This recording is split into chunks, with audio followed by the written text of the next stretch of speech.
जो जिसको ये पता लग जाए कि ये गंदा होना ठीक नहीं है, वो सुअर परेशान रहेगा, या फिर जिसको पता नहीं है वो सुअर परेशान है? जिसको पता है वो परेशान रहेगा। समझ पा रहे हो? जब हम लोग सत्य के करीब पहुंच जाते हैं तो परेशानियां बढ़ जाती हैं। 18 18 से 36, 36 से 4 से बाद में। Very good. नई कविता के प्रतिमान लक्ष्मीकांत। अब क्या नंगा होकर नाचा है, सकल सूरत वही है भैया, बदला केवल ढांचा है। लघु मानव के बहाने हिंदी कविता पर बहस। जब नाम इतना बड़ा है तो विजय देव नारायण शाही, नाम भी इतना बड़ा। कई दिनों तक चूल्हा रोया चक्की रही उदास, कई दिनों तक कानी कुतिया सोई उसके पास, कई दिनों तक रही भीत पर छिपकलियों की गश्त, कई दिनों तक चूहों की भी हालत रही। हर कविताएं नई तो होती है। मैं आज कविता लिख दूं वो भी नहीं, फिर कल और लिखूंगा वो, फिर जो आज तक में प्रयोगवाद को वाद कहने से मना कर दिया, तो कोई नया नाम होना चाहिए। हाँ जी नमस्ते। तो आप लोगों को खूब सारा स्वागत है। और प्रयोगवाद में क्या पढ़ लिया था? पूरा प्रयोगवाद कर लिया था, तार सप्तक कर दिए थे सारे के सारे। तार सप्तक के जितने भी कवि थे वो पढ़ लिए थे। तो पहली चीज तो जब हम लोग आधुनिक काल को पढ़ते हैं तो आधुनिक काल का कुछ विभाजन करते हैं। उनमें से एक तो ये है कि बोलो भारत हिंदू युग, फिर प्रगतिवाद। Very good, very good, very good. तो पहला जो है उसका 1850 से लेकर के 1900 से 18, 18 से 36, 36 से 4 से बाद में। Very good, very good. तो ये विभाजन था। तो उनमें जो हम लोग पढ़ते पढ़ते प्रगतिवाद और प्रयोगवाद को हम लोगों ने कंप्लीट कर दिया। प्रयोगवाद के बाद में जो अपना नया चैप्टर आता है उसका उसको कहा जाता है नई कविता। उसको क्या कहते हैं? ठीक है, आप लोग ध्यान से समझना बात को। आप लोगों ने जो पढ़े हैं, पहले से तो हम लोग इनके अंदर क्या क्या चीजें देखेंगे। पहले से तो ये देखेंगे इसका अर्थ क्या है, इसका आरंभ कहाँ से होता है, स्टार्टिंग पॉइंट क्या है। हालांकि आप लोग जानते हैं इसका। बाकी कवि कौन कौन से आएंगे, इसकी परिस्थितियां क्या है, इस समय की प्रवृत्तियां क्या है, बाकी और इनमें अंतर क्या है कि प्रयोगवाद और प्रगतिवाद और जो नई कविता है तीनों में अंतर क्या है, ये चीजें हम लोग देखेंगे। बहुत बारीकी से समझना कि 1943 में तार सप्तक प्रकाशित हुआ है। ठीक है, 1943 में क्या प्रकाशित हुआ है? तार सप्तक प्रकाशित हुआ। पहला जो तार सप्तक है उसको केवल तार सप्तक कहा जाता है। ठीक है, वो प्रकाशित हुआ। उसके बाद में उस तार सप्तक की भूमिका में अज्ञे ने लिखा कि हम राहों के अन्वेषी, ऐसा लिखा। दूसरा तार सप्तक है जो 1951 में प्रकाशित हुआ। जब 1951 में जब दूसरा तार सप्तक प्रकाशित हुआ, उस दौरान अज्ञे ने यह कहा था कि प्रयोग कोई वाद नहीं है, और प्रयोग कोई वाद नहीं है, और प्रयोग बेसिकली हमारा इष्ट नहीं है, हमारा ध्येय नहीं है, ये साध्य नहीं है। ये क्या है? साधन है। ओके, तो इसका मतलब इन्होंने कहा था प्रयोग कोई वाद नहीं है, मतलब प्रयोग को वाद समझने से इन्होंने इनकार कर दिया है। प्रयोगवाद को प्रयोगवाद कहने से इन्होंने मना कर दिया है। तो जब अज्ञे ने दूसरे तार सप्तक में प्रयोगवाद को वाद कहने से मना कर दिया, तो कोई नया नाम होना चाहिए फिर तो दूसरे तार सप्तक के दौरान ही इन्होंने एक नया नाम प्रतिपादित किया है, उसको कहा जाता है नई कविता। उसे क्या कहा? तो वो जो प्रयोगवाद जो पहले से चला आ रहा है, प्रयोगवाद चला आ रहा है, प्रयोगवाद चलते चलते ही प्रयोगवाद शब्द उनको अच्छा नहीं लगा, क्योंकि प्रयोगवाद में वाद आता है, और किसी को वादी कह देने का तात्पर्य, जैसे कविता लिखने वाले कवि को हम लोग कवितावादी कह दें, अंबेडकर जी को मानने वाले, उनके विचारों से प्रेरित होने वाले को अंबेडकर वादी कह दें, तो वादी में एक रूढ़ता आ जाती है। क्या आ जाती है? उससे ऐसा लगता है कि अब ये काम केवल एक ही करता है। कोई व्यक्ति अंबेडकर जी को मानता है, ये सामान्य प्रक्रिया है, और बाकी चीजों को मानता होगा। जो व्यक्ति अंबेडकरवादी है, इससे ये भाव निकलता है कि केवल ही अंबेडकर जी को मानता है, इसके अलावा ये कोई भी और चीजें नहीं मानता। अंबेडकरवादी है, इसका मतलब अंबेडकर जी के तमाम विचारों पर चलना चाहता है, बाकी विचारों से इसको कोई लेना देना नहीं, उसको अंबेडकरवादी कहेंगे। कवितावादी हो जाने का मतलब ये है कि अब वो जिंदगी में उसका जहां पर भी देखेगा, अब उसे बेंच दिखी कविता लिखनी, गोबर दिख गया गोबर पे भी कविता लिखनी, हर चीज पे वो कविता ढूंढेगा।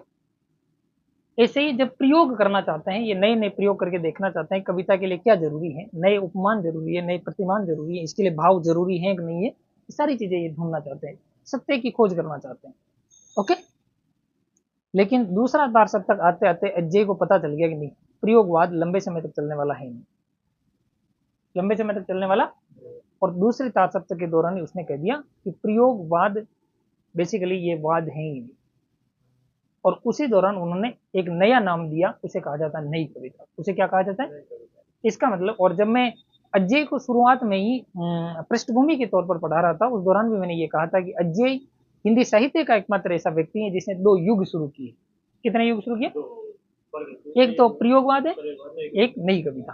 क्लियर हो गया? तो वो जो तार सप्तक के कवि जो हम लोगों ने पढ़े हैं, उन्हीं में द्वितीय तार सप्तक से जिस कविता का उद्गम होता है उसे कहा जाता है नई कविता। ये बात समझ में आई थोड़ी थोड़ी? दूसरा तार सप्तक चल रहा है। दूसरे तार सप्तक के कवि कौन कौन से? सब सहन धर्म है रघुवीर का, संभवा, वेरी गुड, शकुंतला माथुर, भवानी प्रसाद, वेरी गुड, नरेश, ओके, रघुवीर और धर्मवीर बाते, रघुवीर साहब याद हो जाएगा। हाँ, आप लोगों को याद है, तो फॉर्मूला भी आप लोगों को याद है। तो इसका मतलब वो द्वितीय तार सप्तक से क्या शुरू हो गया है? नई कविता शुरू हो गई। तो उस द्वितीय तार सप्तक के जो कवि हैं वही नई कविता के कवि है। वही कौन है? द्वितीय तार सप्तक के कवि और तृतीय तार सप्तक के कवि, इन दोनों तार सप्तकों के कवि कौन है? नई कविता के कवि। इतनी बातें क्लियर होगी। और हमने सारे तार सप्तकों के कवि पढ़ दिए हैं, इसका मतलब नई कविता वाले भी कवि हम लोगों ने पढ़ दिए। अब आप लोगों को नई कविता कोई कवि नहीं पढ़ना। आप देखना इसमें एक पेज ही लिखा हुआ है इसके कवि कहाँ है? नई कविता वाले कवि ढूंढो, है नहीं मिल रहे। तो नई कविता के कवि कहाँ है? प्रयोगवाद जो हम लोगों ने पढ़ा है, प्रयोगवाद में जो तार सप्तक पढ़े, वो दूसरा तार सप्तक और तीसरा तार सप्तक के जितने कवि है वो सारे कवि किसके कवि है? नई कविता के। दूसरा तार सप्तक। बात क्लियर होगी? हाँ, इतनी बात समझ में आएगी। अब चलो, अब इसकी एक पृष्ठभूमि ढूंढते हैं कि ये इसका आरंभ कहाँ से माना जाना चाहिए, इसका अर्थ क्या है, और नई कविता बेसिकली कितनी नई है। कविताएं तो फिर हर युग की नई नई होती है, समझ पा रहे हो? प्रत्येक कविता पिछली कविता से नई होती है। तो फिर एक और टॉपिक बन जाएगा और नई कविता, फिर टॉपिक बन जाएगा और नई नई नई कविता, फिर नई स्क्वायर कविता और अभी अभी वाली कविता, ऐसे खूब सारे टॉपिक बन जाएंगे ऐसे। तो ये एक विवाद है कि नई कविता में नई का मतलब क्या है। ओके, अब 2-4 चीजें समझना की। अजय है, अजय ने प्रयोगवाद है उस शब्द को मानने से इनकार कर दिया और उस दौरान ही उन्होंने नई कविता नाम दिया। क्या नाम दिया उन्होंने? 1952 में ऑल इंडिया रेडियो जो जिसके संपादक हुआ करते थे, रेडियो से घोषणा की कि ये जो कविताएं हम लोग लिखते हैं ये नई प्रकार की कविताएं, ये नई कविताएं। ये क्या है? इतनी बात समझ में आ गई? ये हाथ यहाँ से हटा दीजिएगा। क्लियर हो गया? 1952 में ऑल इंडिया रेडियो से नई कविता नाम अज्ञे ने दे दिया है, दे दिया। 1953 ने उसने पहले तो घोषणा ही की है, केवल घोषणा की है कि नई कविता नाम होगा आज से, ऐसा नाम दे दिया, केवल कहा है। अब वो कहीं ना कहीं प्रिंट होकर के आएगी। तो 1952 के बाद 1953 आता है। 1953 में एक पत्रिका है जिसका नाम है नए पत्ते हैं। उसका नाम क्या है? उस नए पत्ते नामक पत्रिका में उन्होंने कहा था कि नई कविता, वो शब्द पहली बार छप करके आया। कहाँ छप के आया ये? पत्रिका में। और कहा किसने?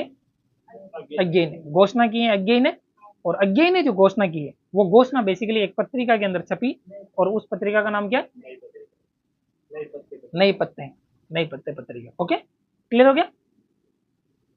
लेकिन अभी भी उस दौर इतना जबरदस्त हुआ नहीं कि सब लोग नई कविता कहने लग जाए। अभी लोग प्रयोगवादी कह रहे थे कि प्रयोगवाद चल रहा है अभी। अभी क्या चल रहा है कि प्रयोगवाद चल रहा है, ऐसा कह रहे थे। जो हम लोग कहते हैं ओ कलयुग चल रहा है अभी उस समय प्रयोगवाद चल रहा है। कवि क्या कहते थे? नई कविता शब्द बहुत ज्यादा पॉपुलर हुआ नहीं था। उसके बाद में एक पत्रिका और छपी, उस पत्रिका का नाम है नई कविता। उस पत्रिका का नाम ही क्या है? फिर एक पत्रिका ही ऐसी छपी, उसका नाम है नई कविता। और 1954 में 1954 में एक कविता, एक पत्रिका है जिसका नाम है नई कविता। नई कविता और नई कविता हेडिंग नाम से ही पत्रिका चलती थी। उस नई कविता हेडिंग वाली जो पत्रिका है, उस पत्रिका ने जोर शोर से इस कविता को उच्च मुकाम पर पहुंचाया कि अब जो युग है वो किसका है? नई कविता का युग है। समझ पा रहे हो? एक व्यक्ति है जिसका नाम है जगदीश गुप्त। उसका नाम क्या है? और एक व्यक्ति है जिसका नाम है राम स्वरूप चतुर्वेदी। दो व्यक्तियों का नाम बोलो, जगदीश गुप्त, राम स्वरूप चतुर्वेदी। जगदीश गुप्त, राम स्वरूप चतुर्वेदी। ध्यान रखना, जगदीश गुप्त है, जगदीश चतुर्वेदी नहीं है। क्लियर हो गया? जगदीश गुप्त, राम स्वरूप चतुर्वेदी। जगदीश गुप्त, दोनों व्यक्ति ये नई कविता नामक अखबार निकाला करते थे। कौन सा अखबार निकालते हैं? नई कविता नामक अखबार निकालते थे। और उस नई कविता नामक अखबार के अंदर ही इन्होंने भर भर करके छापा कि नई कविता चल रहा है। अभी आंदोलन कौन सा चल रहा है? नई कविता। तो धीरे धीरे वो प्रयोगवाद नाम है जो वो लुप्त होने लगा और नई कविता शब्द सबके सामने आ गया। ये वाली बात समझ में आई, ये पृष्ठभूमि समझ में आई कि अजय ने घोषणा की है 52 में घोषणा की है, हाँ 52 में की। फिर 53 में वो जो है घोषणा छपी नई पत्ते नमक, ठीक है। आप भी बोलो, गुमसुम नहीं रहना है, सुनना नहीं, बोलना है, एक्टिव पार्टिसिपेट करना है, वरना याद नहीं होगी चीजें। आगे आगे बताओ, उसके बाद में क्या होगा?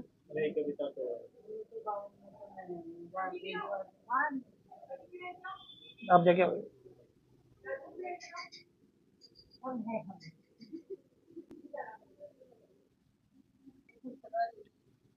चलो सुनो, तो ये वाली बात क्लियर होगी। तो बेसिकली जो प्रयोगवाद जो चल रहा है उस प्रयोगवाद का ही एक अगला रूप है, उसी को कहा जाता है नई कविता। ये बात समझ में आएगी कि प्रयोगवाद चल रहा था, उस प्रयोगवाद वो प्रयोगवाद शब्द है जो लोगों को अच्छा नहीं लग रहा था, बेसिकली अजय को अच्छा नहीं लगा कि हम लोग प्रयोगवादी हैं यार, अम्बेडकर वादी होता है, कवितावादी होता है, ऐसे हमारा कुछ दे ही नहीं है, ये तो साधन है, साध्य नहीं है। तो फिर उन्हें जो जो शब्द अच्छा नहीं लगा, साध्य का मतलब होता है अब मुझे कुछ नहीं चाहिए, वही चाहिए। और साधन का मतलब होता है कि हम लोग इसका इस्तेमाल करके कुछ और प्राप्त करने की कोशिश करेंगे। तो साधन तो यहाँ की चीज है, साध्य का मतलब वो होता है कि जो वहां है। क्लियर? लोड नहीं लेना, सब चीजें समझ में आ जाएगी। ये वाली बात समझ में आएगी, ये वाली बात समझ में आएगी। अब सुनो, अजय ने प्रयोगवाद शब्द को अस्वीकार कर दिया, और अस्वीकार करने के बाद में जो नई कविता शब्द है वो अजय ने दे दिया, ऑल इंडिया रेडियो से घोषणा कर दी। घोषणा करने के बाद वो जो बेसिकली वो जो नाम है वो कहाँ छपा है? नए पत्ते में छप गया। और नए पत्ते में छपने के बाद में एक और पत्रिका है जिसका नाम है नए कविताएं, और नई कविता जो 1954 में जगदीश गुप्त और रामस्वरूप चतुर्वेदी उन्होंने छाप करके इसे लेवल पर पहुंचा दिया। अब सवाल ये है कि जो नई कविता, जब इसे ऊंचाइयों पर नई कविता नामक पत्रिका ने पहुंचाया, और नई कविता नामक पत्रिका जो 1954 में चली, कब चली है? 1954 में चली है। इसका मतलब नई कविता जो ये जो हेडिंग है, ये हेडिंग है जो 1954 से इसकी शुरुआत मानी जानी चाहिए, ऐसा लोग कहते हैं कि 1954 से क्या मानी चाहिए, इसकी शुरुआत मानी जानी चाहिए। लेकिन क्या कोई किसी को ऊंचाइयों पर पहुंचा रहा है, इसका मतलब उसका जन्म जब से वो ऊंचाइयों पर पहुंचाने लगा तब हुआ है जन्म, या पहले ही जन्म हो चुका है उसका? स्टार्टिंग तो पहले हो गई होगी उसकी, पहले संघर्ष कर रहा होगा, संघर्ष से पार नहीं उतर रहा होगा तो किसी ने आकर के बीच में जेला लगा दिया, क्या कर दिया? सहायता कर दी, यही हुआ है। तो ये पत्रिका ने केवल इसकी सहायता की है, इसका मतलब इसका जन्म 1954 से थोड़ी मानेंगे। तो इसका जन्म तो 1951 से। कब से इसका जन्म? 1951 से लेकर के 1960 के बीच की जो कविताएं हैं उनको नई कविता कहा जाता है। उनको क्या कहा जाता है? क्लियर हो गया? तो इसकी आप लोगों को डेट भी याद होगी कि 1951 से लेकर के 1960 के बीच, समझिए। उसके बाद आप ये समझना कि 1951 है और 1947 में हमारा देश आजाद हो गया, आजाद हो गया। तो इसका मतलब आजादी के जस्ट बाद की कविता है, आजादी के जस्ट बाद की कविता। आप लोगों को कह दिया गया आजादी के जस्ट बाद की कविता कौन सी है? प्रयोगवादी, प्रगतिवादी, आप कह देना कि नई कविता है, समझ गए। उसके बाद में आप लोग ये जानते हैं कि जब भी दशक शुरू होता है 1960 1960 चल रहा है, तो 1960 के ऊपर होगा 1951, 52, 53, 66, 67, ऐसा कुछ आएगा। 61, 62, 63, 64, ये इसको कहा जाता है छठा दशक। इसको क्या कहा जाएगा? छठा दशक। आप लोग समझ पा रहे? 1960 लिख दिया इसका मतलब छठा दशक चल रहा है, 1970 लिख दिया इसका मतलब सातवां दशक चल रहा है, समझ पा रहे? 2 मिनट के लिए आप लोग समझिए कि अगर ये 10 है पहला दशक, 20 है दूसरा दशक, 30 है तीसरा दशक, इस समय जो अगर कोई व्यक्ति 29 में है इसका मतलब वो तीसरे दशक में, दशक का मतलब होता है 10, तो तीसरा मतलब 3 × 10 30, तो 1930, 1940, तो छठा दशक है। ये कौन सा दशक है? तो इसको कहा जाता है छठे दशक की कविताएं, इनको क्या कहा जाता है? ओके। उसके बाद में प्रयोगवाद जो है, उस प्रयोगवाद का ही जो अगला चरण है उसको क्या कहा जाता है? समझ गए? तो प्रयोगवाद नाम अजय को अच्छा नहीं लग रहा था तो उन्होंने एक नया नाम दिया, उसको क्या कहते हैं? नई कविता का नाम दिया, ठीक है। तो ये क्या यहाँ से लेकर के यहाँ तक की बातें समझ में आ गई है? क्लियर होगी? अब सवाल ये है कि ये जो नई कविता है, इस नई कविता में नई का मतलब क्या है? नई कविता तो हर कविता नई तो होती है, मैं आज कविता लिख दूं वो भी नई, फिर कल और लिखूंगा वो फिर और ज्यादा नई हो जाएगी तो इसमें नई शब्द है वो विशेषण नहीं है। नई शब्द क्या नहीं है? विशेषण नहीं है भाई। नया का मतलब अभी वाला नया, ऐसा कुछ भी नहीं है। नई कविता का मतलब भी, ये नई कविता पूरा ही एक शब्द है, और इस नई कविता का मतलब होता है कि जो पुराने तरीके से जो कविताएं लिखी जा रही थी, अब वो तरीका नहीं अपनाया गया है, अब थोड़ा अलग तरीका अपना लिया गया। बात समझ में आएगी? समझ पा रहे हो? अब हम लोग समझ लेंगे कि पहले क्या चल रहा था और अब नई प्रकार की कैसे कविताएं समझ में आ जाएगा हमें। आप कुछ पूछना चाह रहे थे?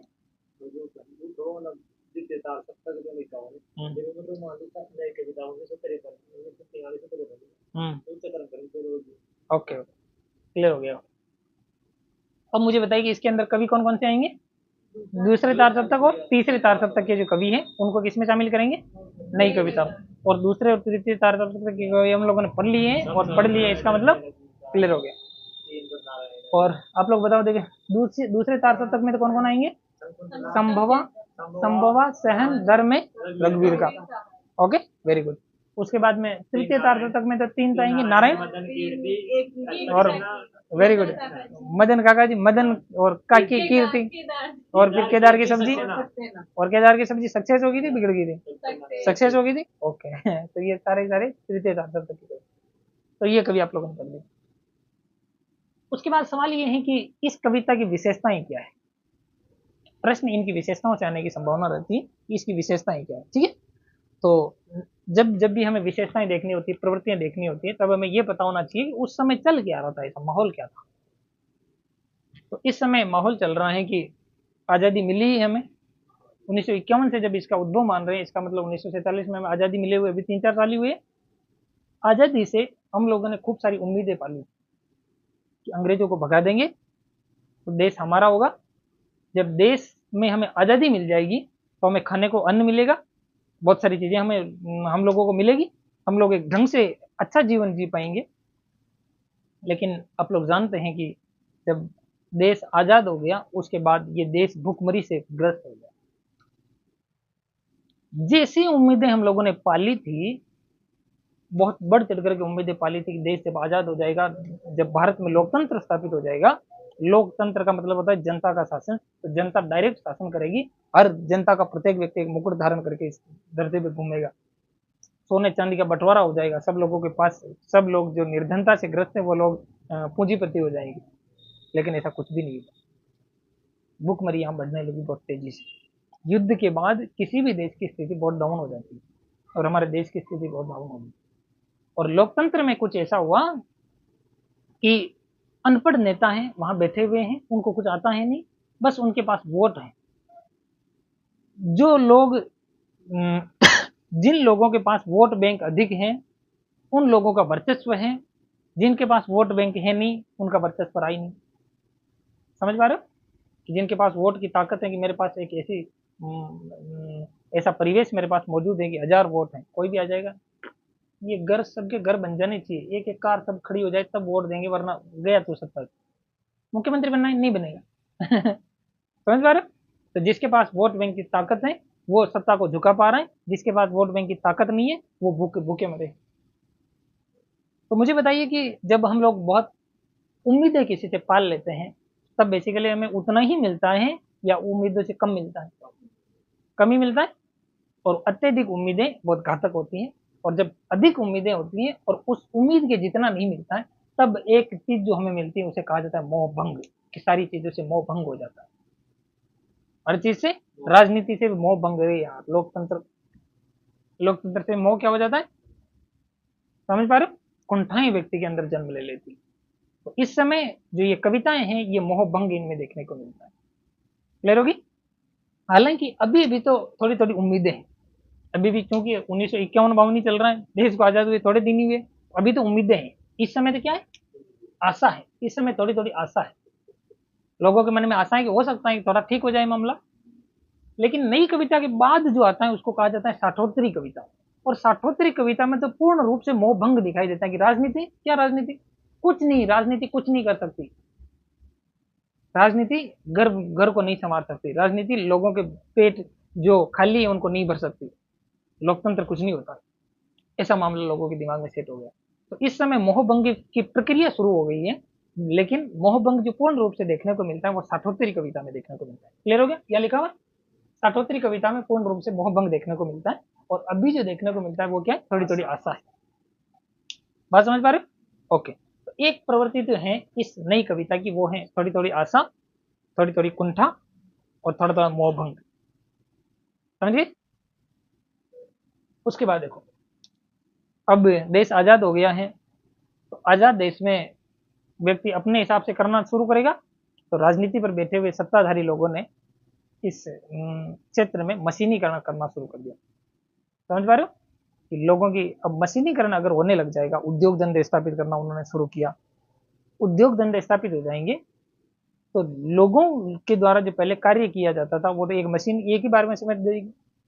जैसे अभी आप देखिए कि पहले खेतों के अंदर मजदूरी करने के लिए लोग चले जाते थे, आज पूरे खेत काटने के लिए एक मशीन आ गई है, अब लोग बैठे हैं।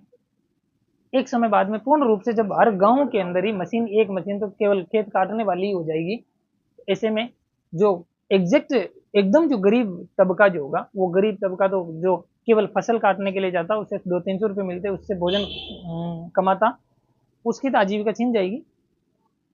ऐसे ही जब शुरुआत स्टार्टिंग हुई थी आज़ादी के बाद इस देश की नए तरीके से, तब जो ये जो देश है इसमें मशीनीकरण की प्रक्रिया शुरू हुई, और मशीनीकरण जब हुआ तो मानव को लगा कि यार मेरी तो कोई औकात ही नहीं है ये मशीन सारा का सारा कर लेती। समझ पा रहे हो? तो मानव को अपनी औकात का पता लगा, मानव को अपनी असली औकात का पता लगा। पहले क्या होता था कि मानव को लगता था कि मैं ही सब कुछ हूँ, मैं ईश्वर का रूप हूँ, और मेरी शक्ल भगवान से मिलती ऐसा सोचता है, ईश्वर का अंश माना जाता था पहले। अब भी थोड़ा कुछ लोग, आप अपनी माँ से पूछिए कभी, वो क्या करते हैं कि उसको कह दो कि एक राम भगवान थे, उनकी पत्नी का नाम सीता था, वो पतिव्रत धर्म का पालन करती थी, और उसके बाद में उसने अग्नि परीक्षा दी, अग्नि में जली नहीं वो, ऐसी बातें बताई। माँ सोचे कि हाँ हाँ वास्तव में होता है हाँ, उनके सीता पत्नी थे। उनको कहना है हनुमान जी थे, उनका मुंह बंदर जैसा था, और माँ कहेगी हाँ सही है बंदर जैसा हम लोगों को कहे कि हनुमान जी हैं, उनका बंदर जैसा मुंह, हम लोग ये सोचे बंदर जैसा कैसे हो सकता है, बाकी भी व्यक्ति हैं लेकिन उसका मतलब बंदर जैसा क्यों है मुंह। मान लिया हम लोग बंदर की संतान है, और बंदरों में भी सबसे सबसे सबसे गलत किस्म का जो, या जिसको हम लोग सबसे निम्न किस्म का जो बंदर होगा उसकी संतान है अपन लोग। लेकिन इसका मतलब बाकी लोग तो मानव बन गए, हनुमान जी बंदरी कैसे रह गए फिर, हम लोग तो ऐसे सोचेंगे। और जब व्यक्ति इस लेवल पर सोचना शुरू कर देता है कि दुनिया में कुछ भी दिखाई दे रहा है, वहां आप लोग शंका कर रहे हो यार ऐसा क्यों है। आप लोग इतने दिनों जाते थे, हे भगवान मेरा सेकंड गेट निकाल देना, हे भगवान, आप किसी लेटे हुए हनुमान जी के जाकर के ढोक दे रहे हो, हे भगवान मेरा सेकंड गेट निकाल देना। एक दिन आप गए, अब आपने हिंदी साहित्य पढ़ लिया, अब चीजें आप लोगों को समझ में आने लगी, मॉडर्नाइजेशन हो गया आपके दिमाग का। अब आप गए क्योंकि हे भगवान, फिर आपके दिमाग में यार ये लेटा हुआ क्यों है ये हनुमान जी लेटे हुए हैं या गिर गए थे, ये पंडित जी ने शायद गिरा दिया होगा इनको। ऐसा जब आप लोगों के दिमाग में आने लगे, उसको कहा जाता है मॉडर्नाइजेशन। उसको क्या कहते हैं कि व्यक्ति का आधुनिकीकरण होने लग गया समझ पा रहे हो? तो मशीनीकरण जब इस धरा पर शुरू हुआ, तो मशीनीकरण से मानव की हैसियत का पता लगा, मानव की हैसियत का पता लगा कि बेसिकली इस दुनिया के अंदर मेरी औकात उतनी है नहीं जितनी मैं समझता हूँ। समझ पा रहे हो? मशीन जितना मैं सोचता था कि मैं एक पट्टी को उठाने की क्षमता रखता हूँ, मैं मोटरसाइकिल को यूं उठा लेता हूँ, बाद में पता लगा कि एक एलएनटी वो आती है एक मशीन, और 20-20 पट्टियों को उठा करके उधर पटक देती है, और 7 मंजिल ऊपर चढ़ा देती है। तब मानव को पता लग रहा है यार मेरी बॉडी को मैं सब कुछ समझता था अब मशीन ने सारा मामला गड़बड़ कर दिया। तो मानव को अपनी औकात का पता लगता है, और जब मानव स्वयं को ये सोचने लगे कि मैं इस दुनिया के अंदर उतना बड़ा हूं नहीं जैसा मैं समझता हूं, मैं छोटा ही हूं, मैं क्या हूं, इस प्रक्रिया को जब मानव अपनी औकात को समझ लेता है, इस प्रक्रिया को कहा जाता है लघु मानववाद। इसको क्या कहा जाता है? लघु मानववाद। 2-3 बार बोलो, लघु मानववाद। लघु मानववाद कि मानव की औकात कैसी होगी, छोटी होगी। लघु मानववाद, लघु मानव। क्लियर हो गया? तो इस समय एक जो शब्द आपको देखने को मिलेगा उसको कहा जाता है लघु मानववाद। इसको क्या कहते हैं? बहुत महत्वपूर्ण शब्द है ये, विजय देवनारायण शाही ने इसको पॉपुलर बनाया था। ठीक है, ये चीजें आप लोगों के नोट्स में आ जाएगी, आप लोग तो ये समझना। कुछ ढूंढ रहे हो? ऊपर रख दिया मैंने। ठीक है, तो दो चीजें समझ आ गई, एक तो मोह भंग हो गया है, दूसरा है कि लोगों के मन में कुंठाएं हैं, त्रस्त हैं, परेशान हैं, तो परेशानी वाली कविताएं लिखी जाएगी, सीधी सी बात है।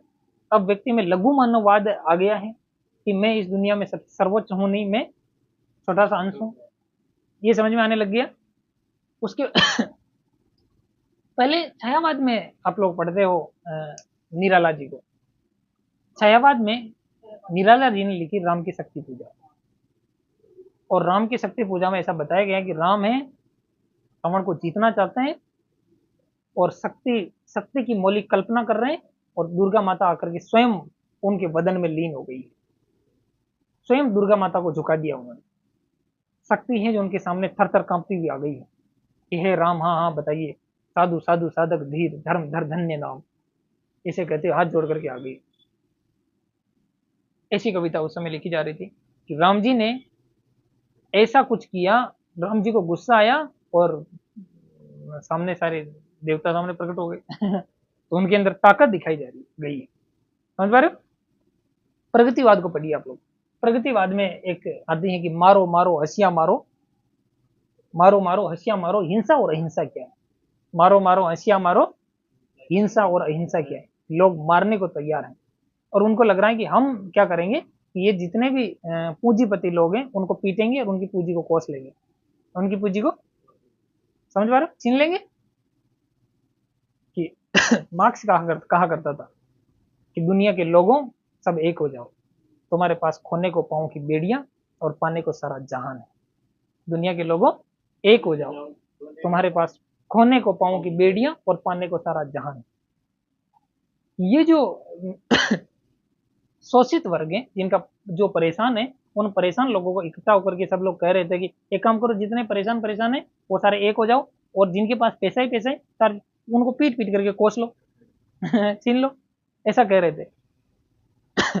और चाइना में ये साम्यवादी क्रांति हो गई है, और वहां वास्तव में ऐसा कर दिया है, सत्ताधारी था उसको पीट पीट के भगा दिया, और वहां साम्यवादियों का शासन हो गया ऐसा हो गया। तो पहले लोगों के पास क्या थी, पावर थी, और उस पावर से सब कुछ छीनने का सामर्थ्य था। लेकिन अब जो है लोगों को पता लग रहा है कि मेरे पास इतनी पावर बेसिकली है नहीं, क्योंकि मशीनीकरण हो गया। तो मशीनीकरण होने की वजह से और लोकतंत्र में आस्था डिगमगाने की वजह से एक नया एक शब्द आया, उसे कहा जाता है लघु मानववाद। उसे क्या कहते हैं, क्लियर होगी बात, ओके। उसके बाद में जब जो जो समय बदलता है आधुनिकता आती, व्यक्ति आधुनिक होने लग जाता है कि अब देश आजाद हो गया है, आजाद हो गया है, तो लोगों के अंदर एक नया सोचने का एक तरीका जगेगा। इतने दिन रूढ़िवादिता थी, लोग परेशान करते थे, तो परेशानियों की वजह से ईश्वर की शरण में जाते थे, भाग भाग करके मूर्ति पूजा करते थे। अब कोई परेशान भी नहीं कर रहा है इतना तो सिंपल बैठ करके जो सोचेगा, लोग नया कुछ सोचेंगे, और नए सोचने में उनमें एक आधुनिक सोच का डेवलपमेंट हुआ।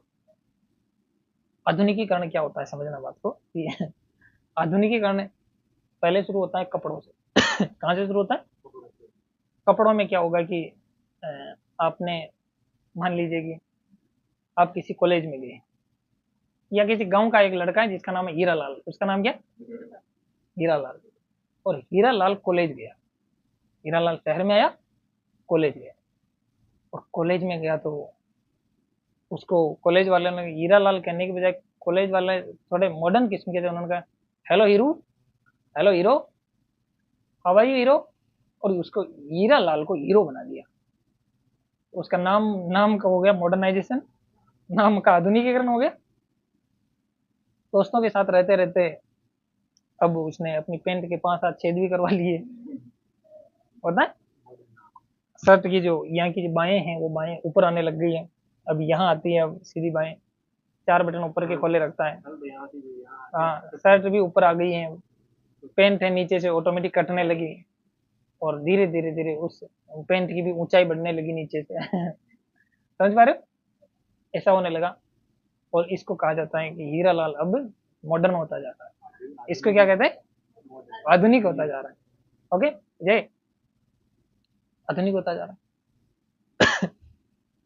लेकिन कोई व्यक्ति बाहर से आधुनिक हो गया, लेकिन ऐसा हो सकता है वो अंदर से तो मध्यकाल का आदिकाल जैसा हो सकता है ऐसा हो सकता है। और ऐसा भी हो सकता है कि जैसे कबीरदास जी थे, कबीरदास जी मध्यकाल के, मध्यकाल में होने के बावजूद भी उनके अंदर एक मॉडर्निटी है। जाति पाति पूछे नहीं कोई, हरि को भजे सो हरि को होई,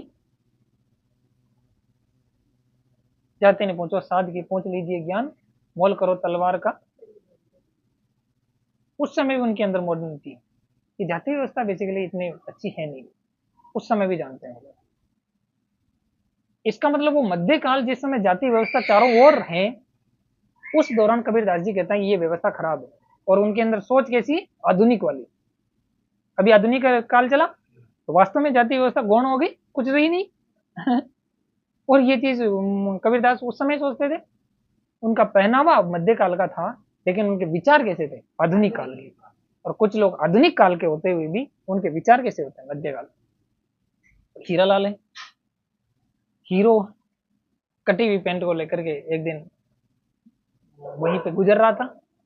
उसने देखा कि दो लड़कियां सिगरेट फूंक रही है।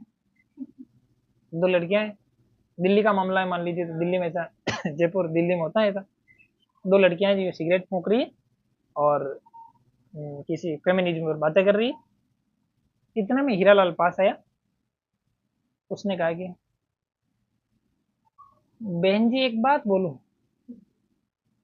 बुरा मत मानना, आप सिगरेट पीती हुई अच्छी नहीं लगती, आपको सीता मैया से सीखना चाहिए। और उधर बहन जी ने सुट्टा खींचा और सारा सारा ही उसके मुंह पे उड़ेल दिया। कहाँ उड़ेल दिया, और पूरा धुआं धुआं धुआं कर दिया उसके मुंह पे। हीरालाल परेशान, और वो कहने लगी 100 नंबर पे फोन करूं, अभी तुम्हें सीता मैया सारी चीजें याद आ जाएगी, 2 मिनट में दफा बजा, वरना फोन करूं, फोन निकाल, फोन निकाल। और इतने में हीरालाल तो गायब। ऐसे करते थे, 2-5 साल वहां रहा। उसके बाद में ये चीजें देखने के दौरान उसे पता लगा कि सिगरेट पीना भी बेसिकली ऐसा निम्न काम है जो सारे कर सकते हैं, इसमें महिलाएं भी कर सकते हैं, पुरुष भी कर सकते हैं। अच्छा काम नहीं है, बुरा काम है, लेकिन बुरा काम महिलाएं भी कर सकती, पुरुष भी कर सकते हैं, इसमें क्या। 4-5 साल बाद में ये समझ गया। इसको कहा जाता है हीरालाल का मॉडर्नाइजेशन। इसको क्या कहा जाता है, हीरालाल कैसा हो गया, मॉडर्न हो गया है, आधुनिक हो गया। अब वो जहां पर भी देखता है उसको लगता है क्या नया है इसमें, कोई बात नहीं, ऐसा हो रहा है, क्या दिक्कत है। समझ पा रहे हो? इस विचारधारा को जब विचारधाराएं व्यक्ति की बदलने लगे, उन विचारों के बदलने की अवस्था को कहा जाता है आधुनिकीकरण। और आधुनिकीकरण की प्रारंभिक शर्त है कि आपको हर चीज पर संदेह होना चाहिए। हर व्यक्ति को लगता था पहले कि हम लोग ईश्वर की संतान है, दुनिया में कोई मेरा कुछ नहीं बिगाड़ सकता है, जाके रखो सैया, मार सके ना कोई। इतने में परमाणु बम डला हुआ, द द द द खत्म। और मानव को लगा यार, यार गड़बड़ हो गया मामला, मैं मेरी तो शकल भी ईश्वर से मिलती है, मैं तो ईश्वर ही हूँ। और ढांढा कर दिया, समझ पा रहे। और उसके बाद फिर डार्विन आया। डार्विन ने एक उत्तरजीविता का सिद्धांत दिया, और डार्विन में कह दिया इस दुनिया के अंदर आपको संघर्ष करके जीना पड़ेगा, कोई किसी की संतान नहीं है। संतान आपकी वो है, माता पिता है। मेंडल ने भी कह दिया ये माता पिता है आपके, ऐसे गुणसूत्र आता है, कोई ईश्वर ईश्वर की संतान नहीं है। मेंडल ने जब ये कह दिया तब लगा कि यार वास्तव में नहीं है यार अपन। बाद में कुछ लोग आए, उन्होंने कहा कि ये वो आए भूगोलवेत्ता है, साइंटिस्ट है, उन्होंने कहा ये चंदा है, ये चंदा मामा नहीं है, ये ग्रह है, उपग्रह है। ये क्या है, तो लोगों को लगता था ये तो मामा है, वर्षों से जो चला आ रहा था कि ये मामा है, और अब लग रहा है कि यार ये तो मामा नहीं, ये तो उपग्रह। अब मम्मियां मॉडर्न हो चुकी है, बच्चों को कह रही है, बच्चा कह रहा है कि मम्मी ये क्या है। पहले की मम्मियां कहती थी कि ये चंदा मामा है, ये मेरा भाई है, ये तेरा मामा है। और अब जो महिला उसको पुचकार रही है, उसको कह रही है बेटा ये सैटेलाइट है।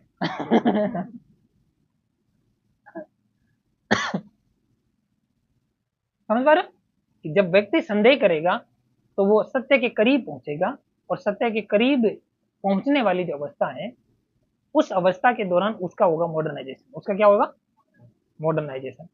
लेकिन जब जब मॉडर्नाइजेशन होगा व्यक्ति परेशान रहेगा कि जब चंदा मामा कहा करते थे, हाँ, जब चंदा मामा कहा करते थे तब मजा कुछ और था, और जब से हम लोगों को पता चला कि ये चंदा मामा नहीं है, सैटेलाइट है, तब से परेशानियां बढ़ गई। अब वो मजा नहीं आता चंदा को मामा कहने में या चंदा को सैटेलाइट कहने में, वो मजा नहीं आता। बच्चों को कहानियां अब कैसे सुनाएं? तो जब आप लोग एक सत्य के आसपास पहुंच जाते हो या आप मॉडर्न हो जाते हो, हर चीज पर संदेह करना शुरू कर देते हो, तब जिंदगी चौपट होना शुरू हो जाता है, परेशानियां होना शुरू हो जाती है। आप मम्मी को और इनको देखना बहुत खुश है, उनको कोई मतलब नहीं है कि राम जी कृष्ण भगवान थे, उनके खूब सारी रानियां थी और राधा के साथ उनका कुछ था, लेकिन रुक्मणी से सत्यभामा से उनका ब्याह हुआ, उससे नहीं हुआ, और मम्मी को कोई परेशानी नहीं, राधा से था, उनको कोई मतलब नहीं। हाँ, राधा से राधा राधा भी उनकी थी, वो स्वीकार कर रही है, और उनकी ये पत्नी थी, वो ऐसे उड़ जाते थे, उड़ जाते थे, उनको कोई टेंशन नहीं है। हम लोगों को जो मॉडर्न हो गए हैं, वो संदेह करते हैं रावण ऐसे उड़ के कैसे आया होगा, उड़ के तो नहीं आ सकते यार, ऐसे कैसे उड़ के आएंगे, ऐसे कि यार उड़ने लग जाए, ऐसा कोई होता है? होता तो नहीं है यार। अब तो नहीं होता है, बहुत खोज करके ये बनाने पड़ते हैं, इनमें फ्यूल डलता है, तब जाकर के वहाँ एयर होस्टेस रहती है, वो पूछती है हाल चाल, फिर भी क्रैश हो जाते हैं, उसका ना तो क्रैश हो रहा है, यूं करते ही चल रहा है। तो जब व्यक्ति इस संदेह तक पहुंच जाता है, तब उसको जो जितनी मूवीज है उनके अंदर वो ट्विस्ट खराब हो जाता है उसका। लेकिन एक तथ्य है कि जब एक संतुष्ट सुअर होने से अच्छा असंतुष्ट मनुष्य हो जाए। क्या हो जाए? सुअर होता है, सुअर को कोई मतलब नहीं उसका मुंह कैसा है, सुअर को कोई परेशानी नहीं है कि वो नाली के अंदर बैठा हुआ है, उसका कोई मतलब नहीं कि नाली में यार मैं इधर लेट गया, इधर मेरा कलर अलग हो गया, इधर तो मैं थोड़ा ठीक हूँ, थोड़ा मैं धो लूँ, ऐसा कोई मतलब नहीं उसका, और वो मस्त पड़ा रहता है। और जब सुअर को ये पता लगने लग जाए कि यार तू देख गंदा हो गया ये, और प्रत्येक सुअर को या किसी सुअर को ये पता लगने लग जाए कि यार मैं गंदा हो गया, गंदा हो गया, तो बचने की कोशिश करेगा, खाएगा क्या? अब वो सुअर पास में बैठेगा, परेशान भागेगा इधर। किसी सुअर को ये पता लग जाए कि मुझे गंदा नहीं होना है, भागेगा इधर। तो वो जो जिसको ये पता लग जाए कि गंदा होना ठीक नहीं है, वो सुअर परेशान रहेगा, या फिर जिसको पता नहीं है वो सुअर परेशान है? परेशान कौन सा रहेगा? जिसको पता है वो परेशान रहेगा। समझ पा रहे हो? जब हम लोग सत्य के करीब पहुंच जाते हैं तो परेशानियां बढ़ जाती हैं, लेकिन केवल परेशानियां बढ़ जाए इसलिए हम लोग सत्य के करीब नहीं पहुंचे, ये तो गलत है। बढ़ने दो परेशानियां, लेकिन थोड़ा सत्य तो जाना जाए, सत्य को स्वीकार किया जाए। समझ पा रहे हो? ऐसे ही मॉडर्न व्यक्ति जो है, उस मॉडर्न व्यक्ति के मॉडर्न होने की प्रक्रिया में अब वो चंदा को मामा नहीं कह पाता है, अब ईश्वर को नहीं मान पाता है, ईश्वर है कि नहीं है, कण कण में ईश्वर होता है, कण के ठोकर लगी उसको लग रहा है इस गोबर में भी ईश्वर है। हर जगह उसको ऐसा जब व्यक्ति सोचेगा कि यार ईश्वर होता होगा, लेकिन कम से कम इस गोबर में, इस पत्थरों उत्तरों में तो नहीं है, इस लेवल पर पहुंच जाएगा, तो वो हर जगह नॉर्मल रहेगा। बाकी लोग भजन कीर्तन करने में मजे कर रहे हैं, यूं कर रहे हैं, चल चल चल चल, आज तो वहां प्रसादी बटेगी, चल चल, वो कर क्या, जा तू यार। अब उसके मजे खत्म हो गए, अब बाकी के मजे चल रहे हैं, भंडारा चल रहा है, देव जी का भंडारा है और सब लोग वहां भरे हुए मजे ले रहे हैं। और जो व्यक्ति मॉडर्न हो चुका है उसको लग रहा है यार भंडारा तो ठीक है लेकिन देव जी के हैं, भंडारा तो ठीक है लेकिन बालाजी के हैं, भंडारा यार समझ नहीं यार, भैरू जी गाय खा गई, भैरू जी ने भगाया नहीं उसको। जो इस लेवल पर पहुंच जाएगा उस वो थोड़ा नीरस रहेगा। समझ पा रहे हो? उसके अंदर खुशियां थोड़ी कम रहेगी, लेकिन केवल खुशियां कम हो जाएगी इसलिए हम लोग सत्य को नहीं जाने, ये तो गलत है। समझ पा रहे हो? भले ही खुशियां कम हो जाए, भले हम लोग असंतुष्ट रहे, मजे कम रहे हमारे, लेकिन कम मजे वाला व्यक्ति जो मॉडर्न हो चुका है वो ठीक है। मजे भले ही कम हो गए लेकिन मॉडर्न हो गए हैं, वो ठीक है। एक व्यक्ति जो जिसके मजे ही मजे हैं लेकिन उस सुअर जैसी जिंदगी जीना, वो तो ठीक नहीं है। जो व्यक्ति रूढ़िवादिता से ग्रस्त है, जो जाति पाति में विश्वास करता है, जो देवताओं में पूर्ण रूप से भरोसा करता है, सब कुछ उन्हीं चीजों को मानता है, या बहुत सारी चीजें ऐसी हैं जो रूढ़िवादिताओं से ग्रस्त है, अंधविश्वास में ग्रस्त है, उसके अंदर खोया है, भले ही वो मजे में है, लेकिन क्या वो अच्छा मजा है क्या? हम लोग उन अंधविश्वासों में नहीं है, हम लोग ठीक मामले में, हम भले ही इतने खुश नहीं है, लेकिन हम ठीक है। समझ पा रहे? तो असंतुष्ट मनुष्य होना अच्छा है, संतुष्ट सुअर होने की बजाय। परेशानी वाला मानव होना अच्छा है, भले बिना परेशानी का ऐसा वो कीड़ा होने से। क्लियर? तो जब व्यक्ति के अंदर आधुनिकता आ जाएगी तो पुराने मूल्यों को छोड़ना पड़ेगा उसको, और पुराने मूल्यों को छोड़ेगा, नई चीजें अपनानी पड़ेगी उसको।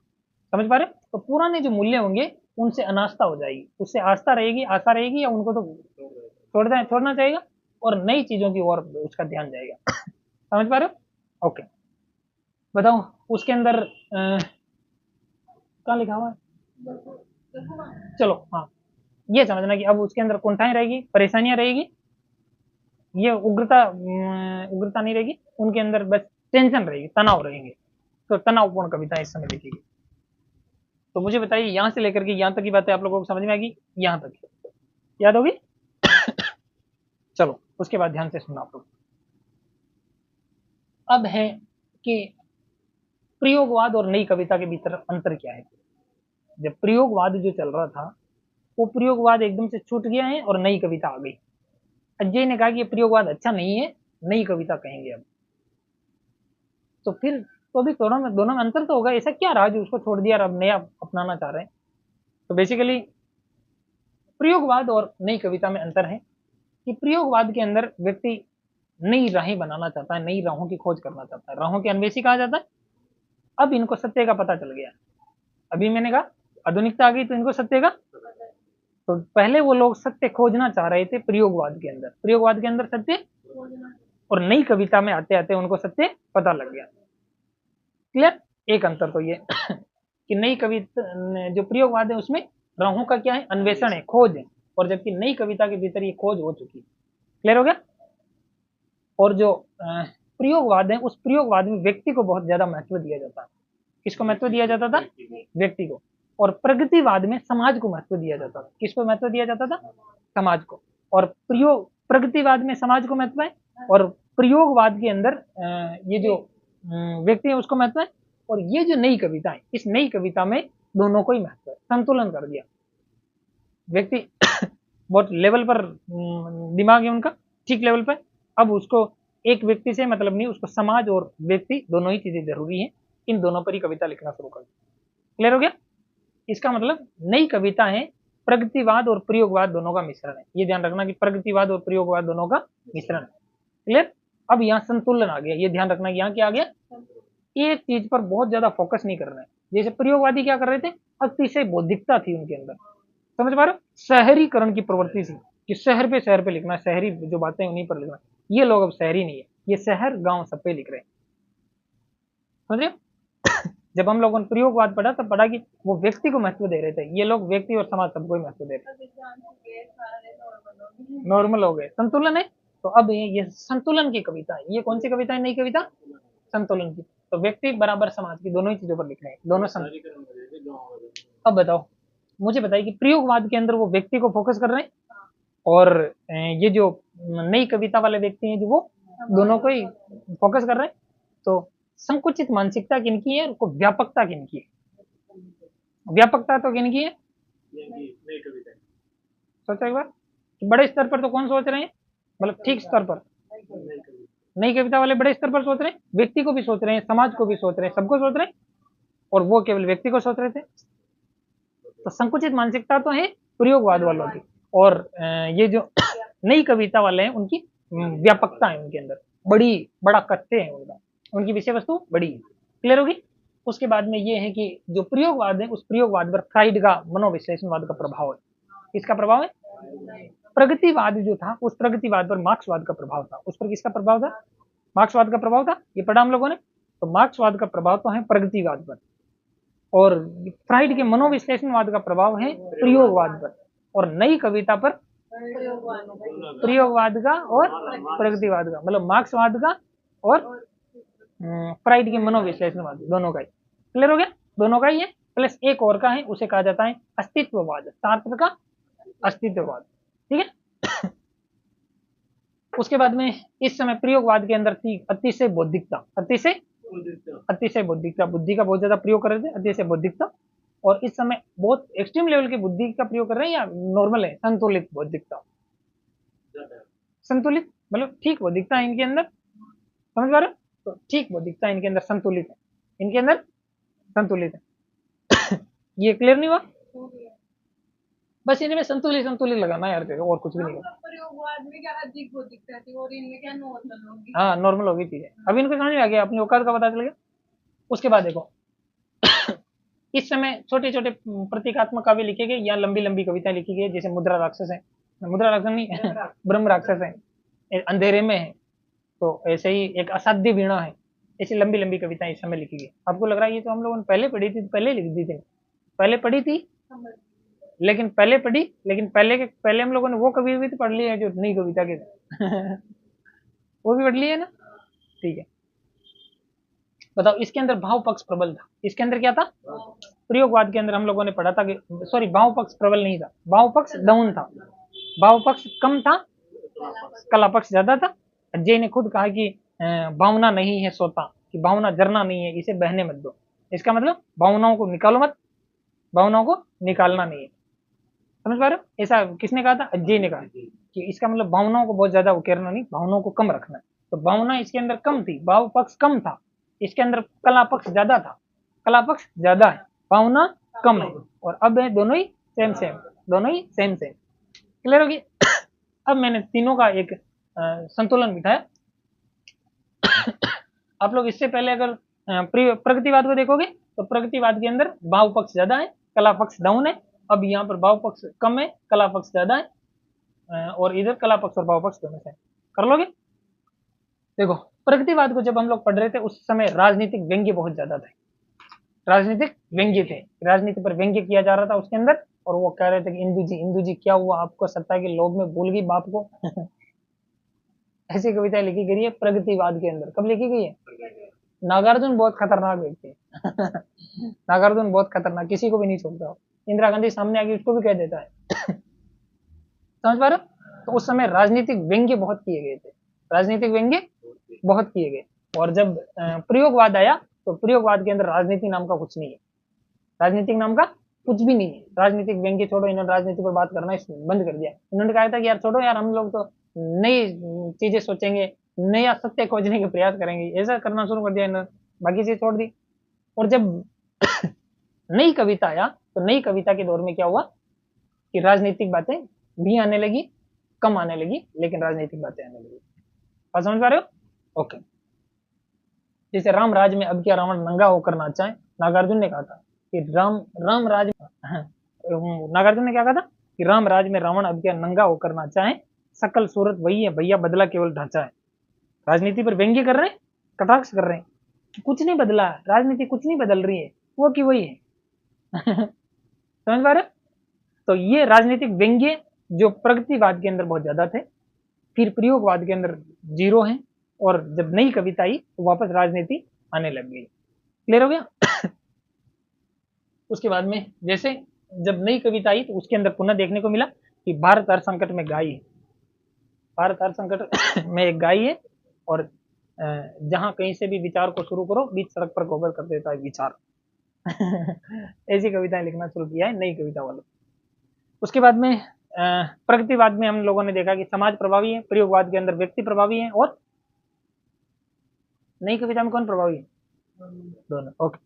इधर है आर्थिक पक्ष बहुत ज्यादा है कि प्रगतिवाद को हम लोग पढ़ रहे थे तब ऐसा था कि जो शोषित जो वर्ग है, गांव में शोषित वर्ग है, उस पर बहुत ज्यादा लिखा जा रहा था काव्य, ठीक है, कि कई दिनों तक चूल्हा रोया चक्की रही उदास। समझ पा रहे कि उस समय के लोग क्या लिख रहे थे कि कई दिनों तक चूल्हा रोया चक्की रही उदास, कई दिनों तक कानी कुतिया सोई उसके पास, कई दिनों तक रही भीत पर छिपकलियों की गश्त, कई दिनों तक चूहों की भी हालत रही शिकस्त। ऐसा अकाल पड़ गया है कि खाने को भी अन्न नहीं है, पैसे भी नहीं है, कुछ भी नहीं है, और लोग परेशान है। ये प्रगतिवाद के अंदर। समझ आ रहा? वहां पर मार्क्सवाद आ गई, तो उस समय खाने को भी नहीं है, पैसे भी नहीं है, कुछ भी नहीं है, उन पर बहुत ज्यादा लिखा जा रहा है। और जब प्रयोगवाद आया तो प्रयोगवाद के अंदर पैसों टकों पर कुछ नहीं लिखा गया, बस माइंड की जो दुविधाएं हैं उस पर लिखा गया, साइकोलॉजी पर लिखा गया, मनोविश्लेषणवाद पर लिखा गया। और अब जो नई कविता होगा अब दोनों पे लिखा जाएगा। क्लियर। उसके बाद में प्रगतिवाद के अंदर गांवों का चित्रण है, इसका है। प्रयोगवाद के अंदर शहरी काव्य आंदोलन, और ये जो नई कविताएं वो दोनों का। क्लियर होगी बात, समझ पा रहे हो? तो ये आप मुझे बताइए यहां से लेकर के यहां तक की बातें ये वाली समझ में आई? बहुत क्लियर होगी?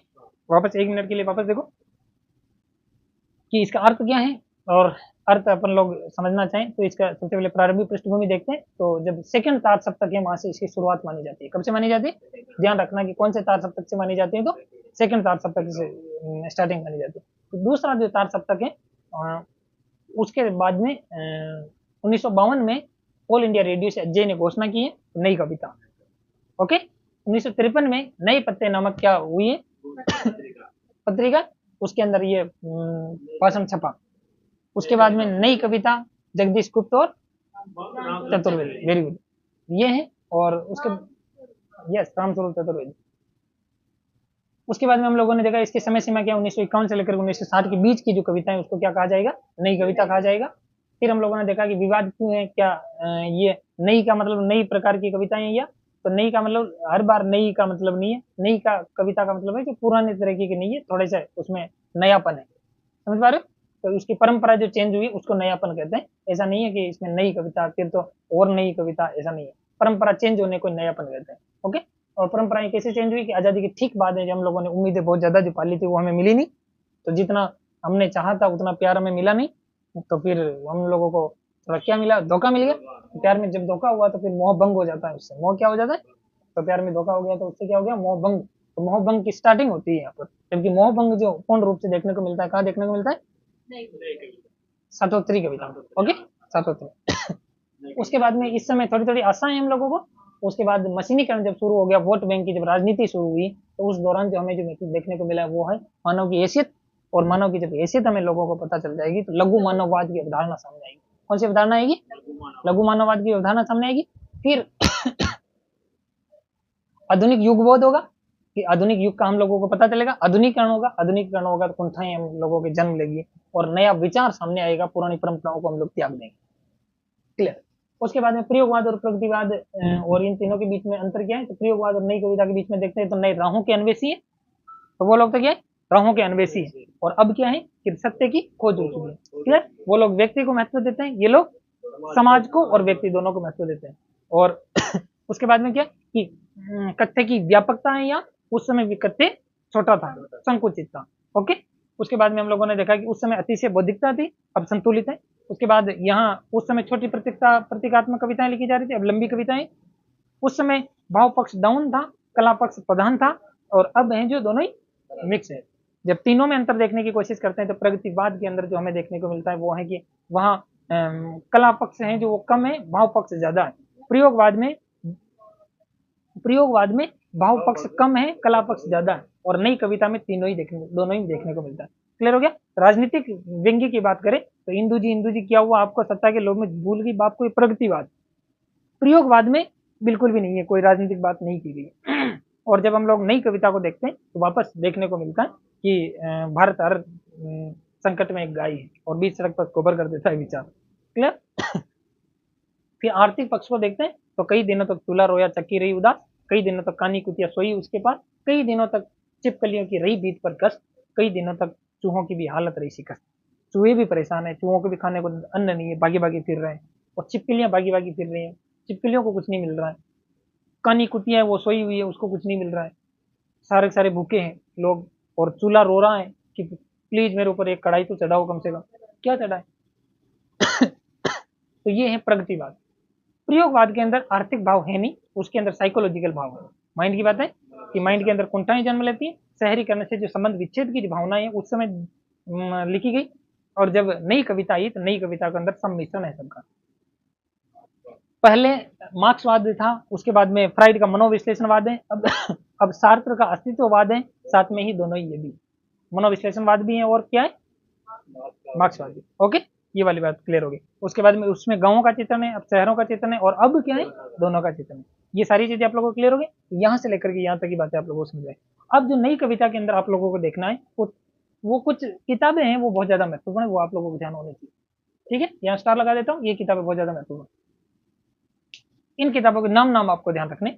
एक किताब है इस नई कविता पर, कि नई कविता है जो वास्तव में नई कविता कैसे है, क्यों है, ये अच्छी बात है नहीं है, बुरी है कि, इनका जो विश्लेषण किया जाता है, इनकी आलोचना की जाती है भर भर के, उनको आलोचनात्मक बुक्स कहा जाता है। उनको क्या कहा जाता है, निचोड़ निकाल लिया जाता है कि क्या है, नई कविता कर रहे हैं, आलोचना की जाती है।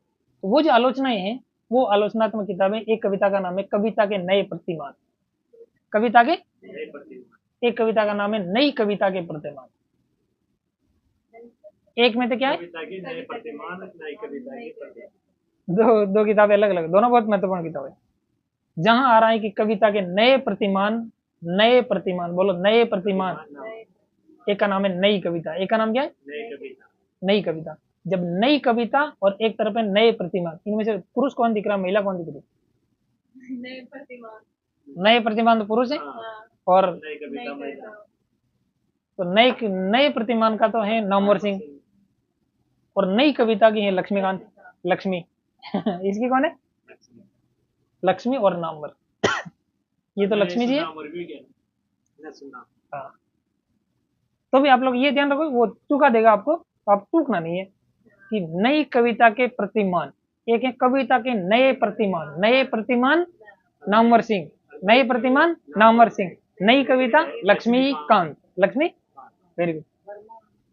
एक है जिसका नाम है नई कविता का आत्मसंघर्ष, इसका नाम क्या है, आत्मसंघर्ष। जब व्यक्ति के संघर्ष रहेंगे, वो मुक्ति करना चाहेगा, संघर्षों से मुक्ति चाहते हो, मुक्ति बोध, उसका नाम क्या है, मुक्ति बोध, उसका नाम क्या है, क्लियर हो गया, मुक्ति बोध। बताओ, नई कविता के आत्मसंघर्ष, नई कविता के आत्मसंघर्ष बोलो, कोई बात नहीं, ओके चलो आगे ध्यान दो। एक किताब है, उसका नाम है लघु मानव के बहाने हिंदी कविता पर बहस, लघु मानव के बहाने हिंदी कविता पर बहस, लघु मानव के बहाने हिंदी कविता पर बहस, लघु मानव के बहाने हिंदी कविता पर बहस, लघु मानव के बहाने हिंदी कविता पर बहस। लघु मानव किसकी विशेषता है बताओ, वेरी गुड। तो लघु मानव के बहाने हिंदी कविता पर बहस, इसकी है विजय देवनारायण शाही, विजय देवनारायण, विजय देवनारायण, विजय देवनारायण, विजय देवनारायण, विजय देवनारायण, लघु मानव के बहाने हिंदी कविता पर बहस। जब नाम भी इतना बड़ा है, तृतीय नाम ही इतना बड़ा है, लघु मानव के बहाने हिंदी कविता पर बहस, जब नाम इतना बड़ा है तो विजय देवनारायण शाही, नाम भी इतना बड़ा होगा क्लियर, विजय देवनारायण। तो हिंदी कविता के बहाने नई कविता पर बहस, लघु मानव के बहाने। तो कौन कौन सी किताब है, पहली किताब का नाम तो है कविता के नए प्रतिमान, कौन है, नामवर सिंह, और एक कौन सी किताब है, कविता के नई कविता के प्रतिमान, लक्ष्मीकांत, वेरी गुड। उसके बाद में आत्मसंघर्ष, नई कविता के आत्मसंघर्ष, संघर्ष से कर लो मुक्ति बोध, वेरी गुड। और लघु मानव के बहाने हिंदी कविता पर बहस, विजय देवनारायण शाही। इतना लंबा नाम है, इतना लंबा नाम बोल दो, याद हो गया। तो ये पूरी की पूरी नई कविताएं जो आप लोगों को याद होगी, चुटकी पे याद है, कितना आसान है। तो नई कविता पूरी क्लियर है, नई कविता पूरी क्लियर है, ओके। तो आप लोग इनको याद करना, कोई इसमें टफ हो तो मुझे बताना कि हाँ ये टफ लगा।